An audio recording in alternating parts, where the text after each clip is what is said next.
La vie est comme le feu qui commence par de la fumée et finit par des cendres. Rien ne dure éternellement, que ce soit votre force, votre puissance, votre fortune, votre santé, votre popularité ou encore vos gloires. Tout finit par finir, même le pire. Seul Dieu est éternel, alors soyez fermes sans méchanceté et soyez doux sans faiblesse. Bonjour à toutes et à tous, bon réveil matinal, bienvenue sur Free Matin de ce matin. À suivre d'un instant à l'autre, la une des journaux, le bulletin matinal d'information, la page des sports et la rubrique trucs et astuces. Sans plus tarder, juste après l'instant pub, on se retrouve pour parcourir ensemble les unes parues ce 3 janvier 2024.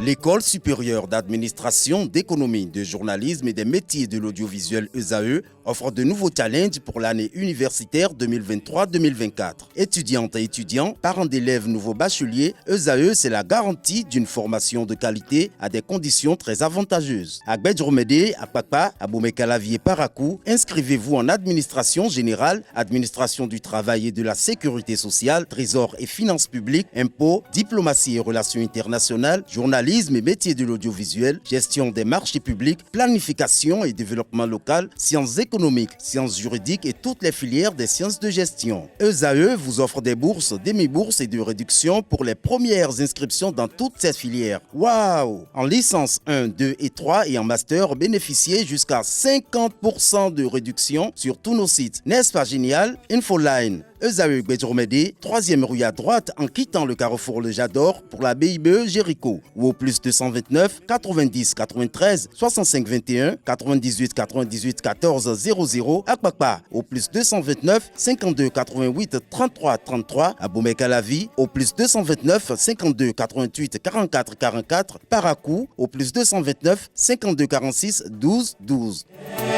ESAE, l'excellence à un nom.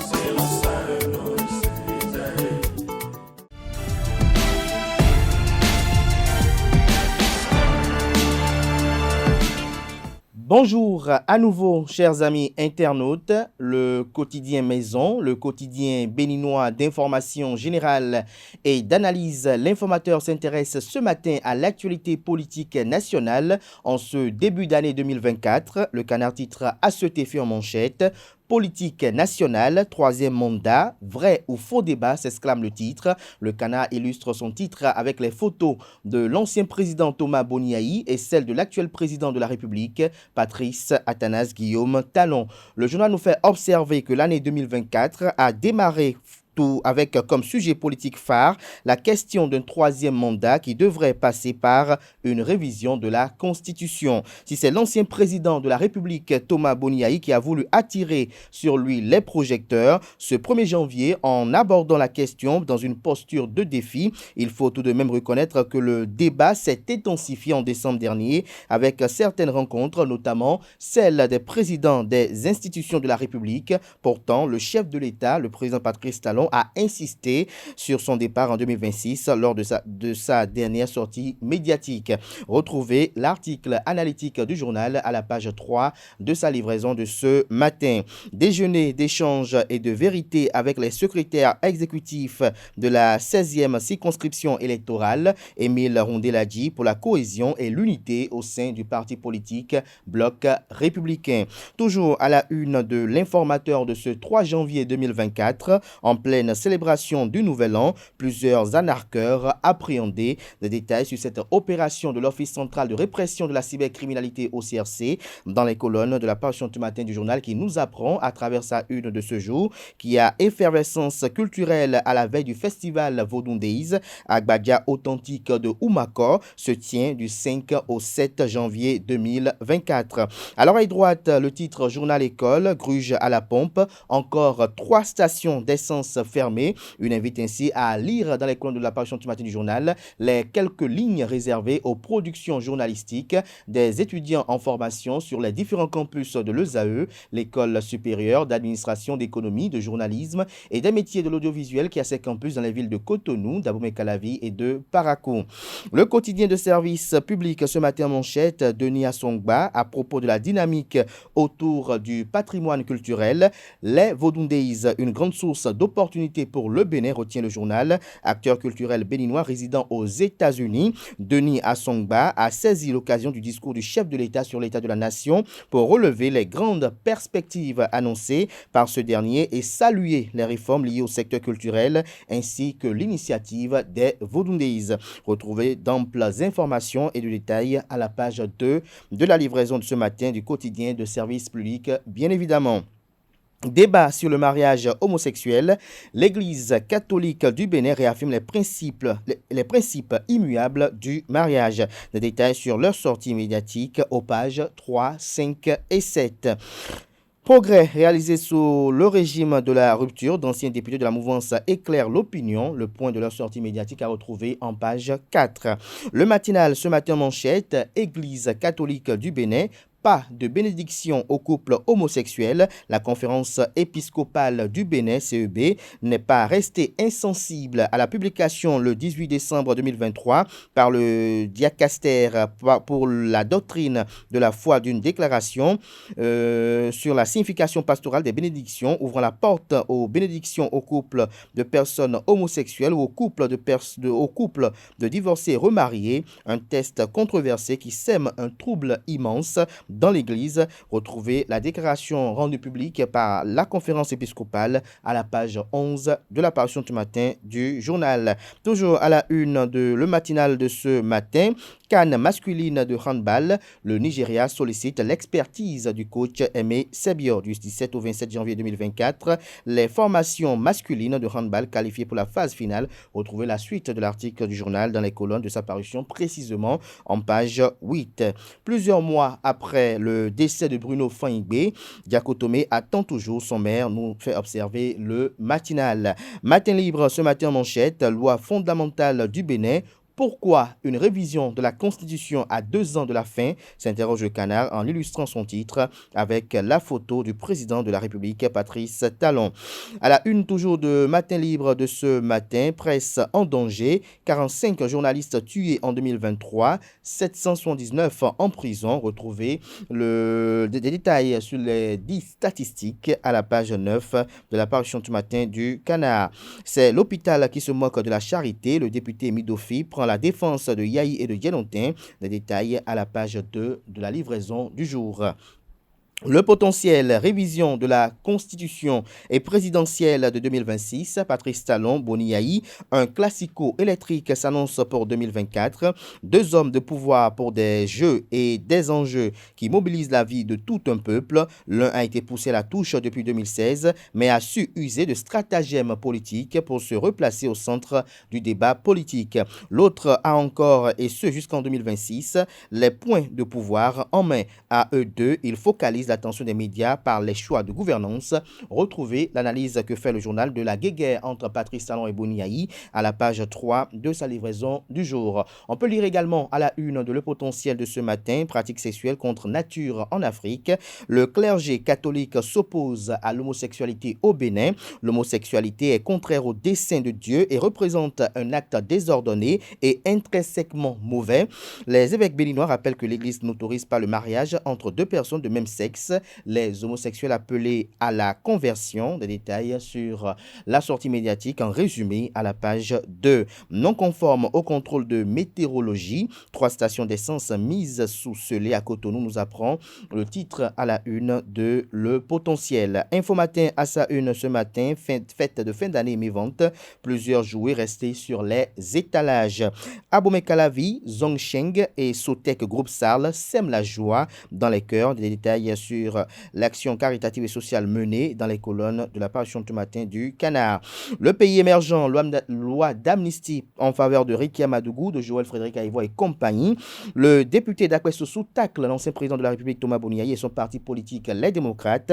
Yahi est un rigolo, mais Talon n'est pas un con, révèle l'élu du parti politique Union Progressiste Le Renouveau de la 18e circonscription électorale. Retrouvez les circonstances dans lesquelles ces propos ont été tenus dans les colonnes de la parution du matin du journal. Assemblée générale ordinaire du Conseil national des supporters du Bénin, le rapport financier rejeté en bloc par les délégués et les commissaires aux comptes, preuve de la malgouvernance du bureau que préside Léopold. Le ministre Benoît Dato appelé au secours pour mettre fin à la pagaille. Au CNS Bénin, l'argent du contribuable béninois se partage entre copains et copines, fait observer le journal retrouvé. Les détails sur ces affirmations dans les colonnes de sa livraison du jour. Croissance économique, une légère baisse au troisième trimestre 2023, nous apprend la une de ce matin de Nord-Sud Quotidien, précisément sa manchette. Politique nationale, l'ancien président Thomas Boniaï s'oppose à un éventuel troisième mandat, informe Nord-Sud Quotidien. Le grand regard à présent, tentative de révision de la Constitution, Richard Boni-Ouorou déplore la démarche du président de l'institution parlementaire, Louis Guéounou Vlavonou. Avec une diplomatie gagnante, l'espace culturel Wendekpe de Paraco s'ouvre sur l'extérieur. La boussole ce matin, actualité sur un éventuel troisième mandat au Bénin, les fermes mises en garde du chef de l'opposition béninoise. Des détails à la page 3 de sa livraison de ce matin. Le canal illustre son titre, comme vous l'apercevez d'ailleurs, avec la photo de l'ancien président de la République et président du parti politique Les Démocrates, Thomas Boni-Yayi. Projet de révision constitutionnelle, Richard Boni-Ouorou dénonce la fragilisation des institutions de la République. Depuis l'annonce d'une réunion, des présidents d'institutions de la République pour échanger autour d'un nouveau projet de révision de la Constitution béninoise. C'est la levée de bouclier général dans l'opinion publique. La plupart des défenseurs de la démocratie et des gardiens du respect de la volonté souveraine du peuple y voient une énième tentative d'atteinte à la cohésion nationale. Parmi eux se trouve le président du Parti libéral, Richard Boni-Ouorou. Les auteurs de cette initiative, pour lui, déjà décriée, outrepasse leur prérogative. Retrouvez la suite de son analyse dans les colonnes de sa livraison de ce matin. L'investigateur du jour, quant à lui, propose à ses lecteurs ce matin en manchette: Bloc républicain, séance de vérité entre le conseiller à Sogba, l'honorable Chantal Ayi, et les militants du parti politique Bloc républicain du 9e arrondissement. Retrouvez des détails sur cette activité menue le vendredi 29 décembre dernier dans les colonnes de sa parution de ce matin, précisément à la page 3. Toujours à la une du numéro 954 du quotidien L'Investigateur, loi d'amnistie pour la libération de Riké Madougou et compagnie. Les leçons de l'honorable Dakwe Sossou à Boniaïe et ses députés Les Démocrates sont à retrouver dans les colonnes de la page matin du journal, qui nous apprend dans sa rubrique Faits divers qu'une mère utilise une méthode surprenante pour tester la virilité de son fils de 27 ans. Retrouvez des détails sur la dite méthode dans les colonnes de sa livraison du jour. Dynamisme Info pour boucler ce matin, social depuis son lieu de détention, Riké Madougou le mérite exceptionnel en 2023. Riké Madougou le mérite exceptionnel en 2023. Bénédiction des couples homosexuels, le nom retentissant de la conférence épiscopale du Bénin est à retrouver à la page 5. Toujours à la une du Canard ce matin, ceux selon lui qui ont retenu les attentions 2023, on peut identifier pêle-mêle la première dame du Bénin, Claudine Talon, l'ancien président de la République et président du parti politique Les Démocrates, Thomas Boniaï, le préfet Ahmed Bedji. Vous avez également le maire de la ville de Cotonou et président de l'Association nationale des communes du Bénin, Luc Setondia Tropo. Vous avez Richard Boni-Ouorou, le politologue, Claudine Affavi-Prudencio de la Renaissance nationale, Saba, l'artiste bien évidemment, et vous pouvez avoir aussi le maire de la ville d'Abomey-Calavi en la personne de Angelo à Rondinou, gouvernance du Bénin depuis 2016. Dianotin dresse un bilan apocalyptique de la rupture. Retrouvez des détails sur le titre du journal à la page 2 de sa parution de ce matin. Ce sera tout pour la une des journaux du jour. Place à présent au bulletin matinal d'information.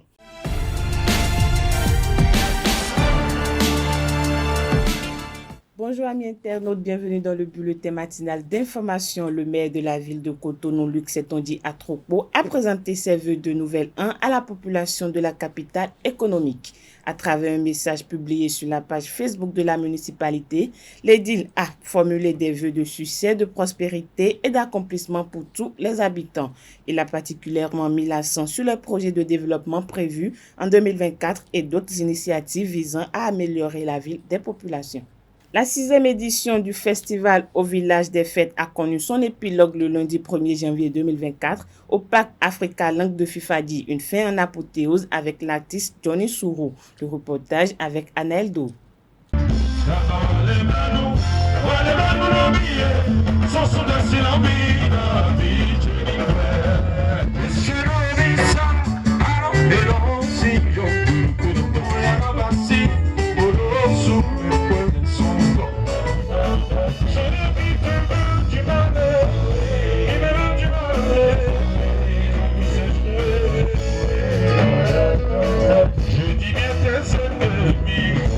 C'est dans cette ambiance de louange et d'adoration au Tout-Puissant que les enfants et les parents ont célébré le 1er janvier au festival au village des fêtes. Une célébration en remerciement à la grâce de voir la nouvelle année. C'est toujours mieux de démarrer une nouvelle année avec la grâce de Dieu.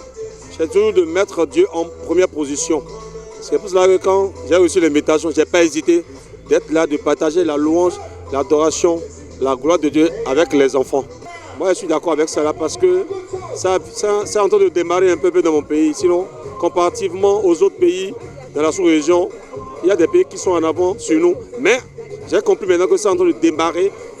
J'applaudis, je loue ceux-là qui ont organisé, que Dieu les fortifie, qu'ils aient toujours de quoi réaliser, organiser ce genre de fêtes. Cette animation marque la fin de cette 6e édition du festival qui s'achève sur une note de satisfaction. Belle édition, festival au village des fêtes, 6e édition, pendant 11 jours. Nous avons reçu beaucoup de familles, nous avons vu défiler beaucoup d'artistes sur nos podiums. Nous avons installé pratiquement 20 différents jeux pour le bonheur des familles, des enfants, des parents, des ados. Et puis nous nous sommes amusés comme des enfants, comme des gamins, parce qu'évidemment c'est Noël et c'est le nouvel an. C'est une manière pour nous de permettre aux populations de Cotonou, Calavi et environ, de passer de très belles fêtes de fin d'année avec un budget moindre en fait. Alors merci pour le peu qui nous soutient depuis pratiquement 6 ans. Merci beaucoup parce qu'avec les partenaires on a eu droit à un très beau déploiement. Le parc qui était vraiment très beau durant ces 11 jours-là. Pour nous c'est beaucoup de reconnaissance, beaucoup de gratitude à leur endroit. Parents et partenaires se réjouissent également de leur participation à cette édition. On n'est pas content et c'est sûr, on prendra rendez-vous déjà pour l'année prochaine pour plus de jeux, plus de voitures, beaucoup plus de voitures, beaucoup plus de toboggans. Les trampolines, il y en aura encore. Et peut-être que si par aventure on trouvait d'autres jeux plus intéressants, on promet de les amener sur le village pour que les gens puissent, passer du bon temps à notre compagnie. Donc bon, c'était des moments inoubliables avec mes amis et tout, il y avait la joie. La 6e édition du festival au village des fêtes ferme ses portes et promet de belles surprises pour la prochaine édition. Parlons toujours célébration. Les villes et quartiers de Cotonou ont brillé de mille feux en raison de l'effervescence des fêtes de fin d'année. De la Noël au Nouvel An, les citoyens ont fêté de diverses manières. Quelques Béninois rencontrés dans la ville de Cotonou et environ ont fait part de l'ambiance qui a régné pendant les jours de fête. Ils s'expriment au micro de Ulrich Ameganpoui. Moi, à mon niveau, ça n'a pas été, ce que j'ai souhaité, quoi, vous comprenez un peu. Et je pense qu'il en est de même pour beaucoup de Béninois. Pendant la fête là, ça s'est bien passé pour les autres, mais même pareil à moi, parce que moi j'étais au boulot, comme vous connaissez tout le monde, nous les médecins, les DS, on n'a pas de congé quoi, toujours on est au chevet du malade. Je ne peux pas vous dire maintenant que la fête a été bonne. Vous savez pourquoi? Il n'y a pas de l'argent, on souffre, mais l'Éternel des armées nous a donné une vie. Et puis on a pu traverser l'année. Ce n'est pas facile de traverser une année. L'année 2023, voyons tous ceux qui sont morts. Mais Dieu nous a gardés, nous on a pu traverser. Venu en 2024, c'est la grâce. Et moi, si je me trouve en bonne santé, je ne cherche pas grand-chose. Donc pour moi, la priorité des priorités, c'est la santé. Bon, moi, je suis un musulman. Parce que moi, mon nouvel an, je l'ai fêté depuis le mois, c'est-à-dire la fête de la Tabaski. C'est notre nouvel an, ça. Maintenant, comme je vis avec une communauté chrétienne, donc je dirais, je ne vais pas dire que la fête ne m'a pas épargné. Donc j'ai fêté avec eux. Les gens n'ont pas pu fêter comme cela se doit. Comparativement aux autres années, la fête a été beaucoup plus bonne. Mais cette fois-ci, ça n'a pas été le cas. C'est la vie. Et l'homme ne peut rien. Donc je souhaite que notre chef de la communauté, c'est-à-dire le président de la République, M. Patrice Athanase Guillaume Talon, de travailler davantage pour que la population béninoise puisse trouver au moins son gagne-pain. Les jours à venir, que les gens sachent que oui, ils vivent dans une république. Et il n'y a pas de mouvement. Mais Dieu merci, on est en vie. On a trouvé peu. On a mangé. C'est bon. Il y a moins d'accidents. Moi, c'est ça qui m'a vraiment enjaillé dans cette période de fête. Dans le même registre, le révérend Timothée Eyitan de l'église La Mission évangélique La Flamme du Christ a formulé ses vœux de nouvel an à tout le peuple béninois. Suivez ses propos au micro de Calès Kitomé et de Anaël Douve. Pour cette nouvelle année 2024, je voudrais présenter les vœux les meilleurs à tout le corps de Christ à partir du réveil spirituel que le Seigneur accorde le Saint-Esprit afin que l'Église puisse se réveiller et entrer dans la grande commission. Que le Seigneur accorde la paix, la joie, la santé, la longévité à tous les membres du corps de Christ et notamment les serviteurs de Dieu. Que le Seigneur nous donne beaucoup d'onction pour que le Bénin soit enfin racheté des mains des ténèbres et que Dieu puisse se servir de cette nation pour agir dans l'Afrique et dans le monde entier. C'est ce que le Seigneur m'a mis à cœur de souhaiter au corps de Christ. Les gouvernants, que le Seigneur leur accorde la paix, la joie, la protection, qu'il illumine les yeux de leur cœur, qu'il leur donne la santé, la longévité, que le Seigneur éclaire le cœur de tous ceux qui sont élevés en dignité dans cette nation, ceux qui sont en position de décision, que le Seigneur les soutienne, les protège leur famille, leur donne de robustes santé pour qu'ils puissent continuer de servir la nation béninoise. À tout le peuple béninois, je souhaite la paix, je souhaite la santé, je souhaite le succès, la victoire et beaucoup de prospérité. Que Dieu amène le pays dans le développement et dans la croissance tant souhaité. Que le Seigneur bénisse la nation béninoise. Parlons justice à présent. 6 charlatans sont sous les verrous depuis le 30 décembre 2023 à Lalo, dans le département du Koufo. Les prévenus sont arrêtés sur les rives du fleuve Koufo à la suite d'une enquête conjointe des commissariats de police de Lalo et de Alassane. 2 des 6 prévenus ont été identifiés par leurs victimes. Une perquisition effectuée au domicile des 6 a permis de retrouver 9 motocyclettes de différentes marques. Les 6 individus invitent leurs victimes au bord du fleuve pour de prétendus rituels. Mais une fois sur les places, les charlatans dépouillent les victimes de tous les biens. Les prévenus seront présentés au procureur selon la procédure judiciaire les tout prochains jours. Hors de nos frontières, les Kosovars sont désormais dispensés de visa pour entrer dans la zone Schengen. La mesure est entrée en vigueur le lundi 1er janvier 2024. Elle avait été retardée par plusieurs pays de l'Union européenne. 5 autres membres de l'Union européenne expriment leurs réserves. Il s'agit de la Grèce, la Roumanie, la Slovaquie, l'Espagne et la Chypre qui ne reconnaissent pas l'indépendance du Kosovo survenue en 2008. Les Kosovars peuvent désormais donc se rendre dans la zone sans passeport ni visa pour des périodes allant jusqu'à 3 mois. Voilà, c'est tout pour le bulletin matinal d'information de ce mercredi matin. Je vous donne rendez-vous demain. Merci à vous, Nasrine Fatoumbi, pour cette présentation du bulletin matinal d'information. On retrouve à 19h à Tifa Olafa pour la grande édition du journal à la télévision ESAE TV. Place à présent à la page des sports avec Colombe Oussou.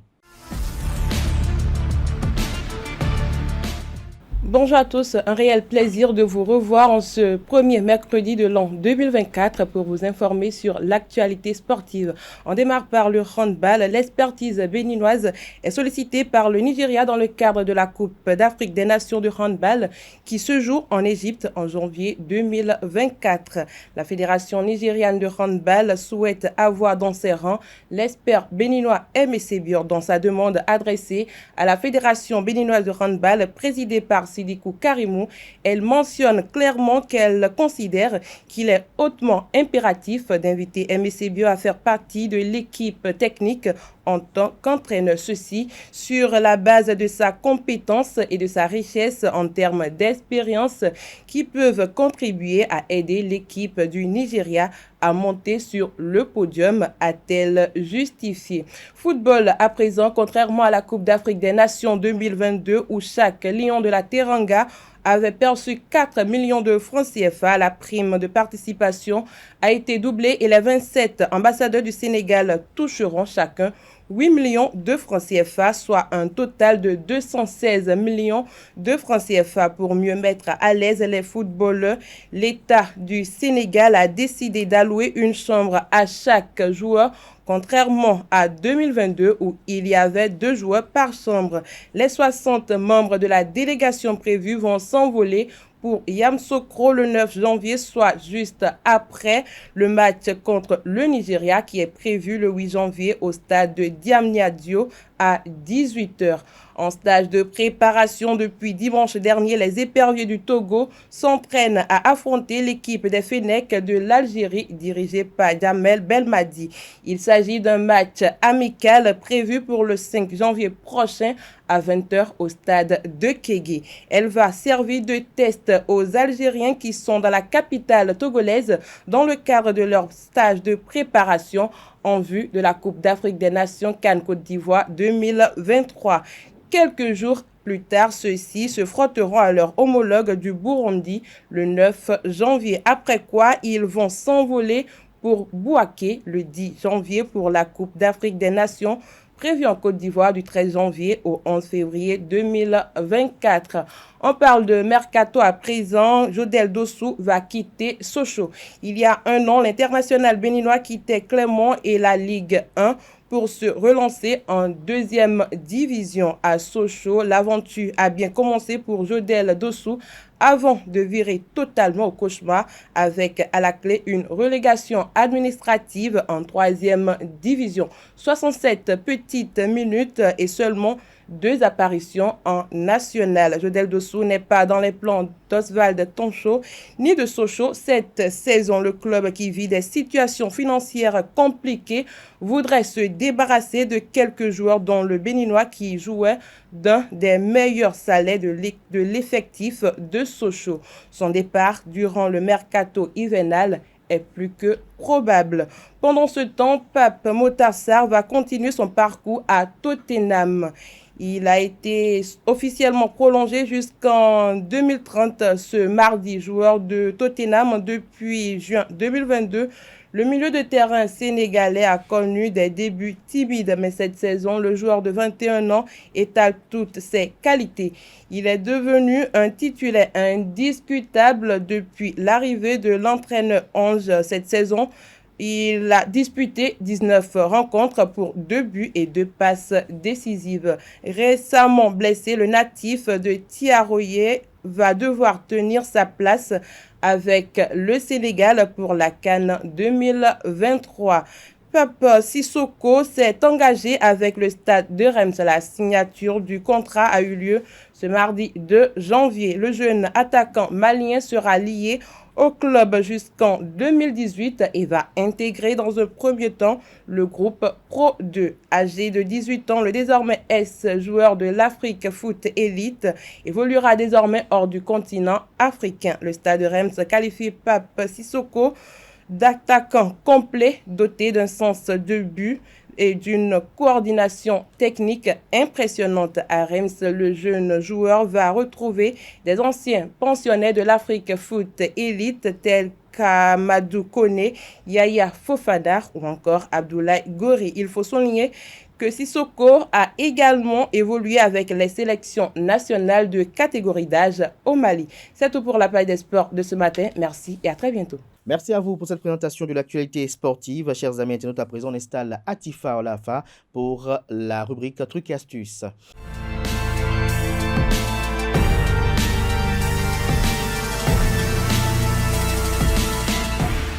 Bonjour à tous, ravi de vous retrouver et bienvenue dans l'astuce du jour. Aujourd'hui, on va découvrir ensemble comment entretenir vos vêtements rien qu'en regardant les étiquettes de lavage. On ignore souvent, mais les symboles qui s'y trouvent sont de bons indicateurs sur la marche à suivre en ce qui concerne l'entretien. À quoi servent alors les étiquettes sur les vêtements? En effet, l'étiquette attachée à nos vêtements indique les recommandations de lavage. Il y a même des symboles qui montrent à quelle température il faut les passer à la machine. On a également des symboles avec une main et une bassine, ce qui signifie qu'il est conseillé de les laver à la main. Parfois, vous remarquerez sur vos étiquettes des lettres comme le P, le W ou encore le F. Selon les recommandations, ces lettres dans les cercles indiquent des produits à utiliser. Par exemple, la lettre W renvoie au nettoyage professionnel à l'eau. La lettre P renvoie quant à elle, à un nettoyage à sec avec des produits à base de perchloroéthylène. C'est un produit chimique utilisé pour les nettoyages à sec et des solvants pétroliers. La lettre F, enfin, renvoie à un nettoyage à sec uniquement avec des solvants pétroliers. Chers internautes, en achetant des vêtements avec de telles étiquettes, il faut donc penser au coût financier que représentera également leur entretien. Comme vous le savez si bien, en matière de mode ou en habillement, chaque détail est important et pas à négliger. Merci, chers internautes, c'est tout pour l'astuce du jour. Merci et à très bientôt. Et voilà, c'est bien instructif. Merci à vous, Atifa Olafa. Chers amis internautes, voilà qui met un terme à Free Matin ce matin. Merci pour l'attention. Portez-vous bien. On se retrouve demain par la grâce et la volonté divine. Jusque-là, portez-vous bien et belle suite de programmes sur ESAE TV.